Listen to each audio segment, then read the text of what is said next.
કયા ગામના છો બા તમે? બુઢનપુર. એવું એમ. અને અહીંયા શું મતલબ મોદી સાહેબને પહેલી વાર જોવા માટે આવ્યા છો?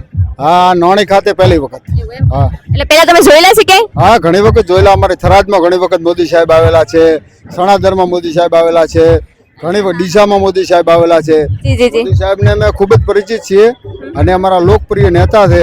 આમ તો હવે તો વિશ્વ નેતા થઈ ગયા છે, પણ અમારા ગુજરાતના તો પનોતા પુત્ર છે. એમના માટે એમને એટલો ગર્વ છે કે મોદી સાહેબ આવે એટલે અમારે સાક્ષાત પરમાત્મા પ્રભુ ગરીબ વધારે નહીં એટલો અમને આનંદ છે બેન. અને મોદી સાહેબે અમને એટલું આપ્યું છે ને કે એની કોઈ હવે અમારા શબ્દ નોના પડે છે કહેવા માટે, એટલું અમને મોદી સાહેબે આપી દીધું છે. અને મોદી સાહેબનો ખૂબ ખૂબ અમે આભાર માનો છો. થરાદને અમને નવો જિલ્લો આપ્યો છે તો ધન્યવાદ છે. આ જનતાને હું વંદન કરું છું અને ખૂબ વંદન કરું છું મોદી સાહેબને કે કોઈની પણ રાધા વીર વિક્રમ કે રાધા હરિશ્ચંદ્રનું પાત્ર પોતે ભજવી રહ્યા છે. જે નિસ્વાર્થ ભાવે સેવા કરી અને અઢળક લાભ આ ગુજરાતને અને ભારત દેશને આલ્યો છે.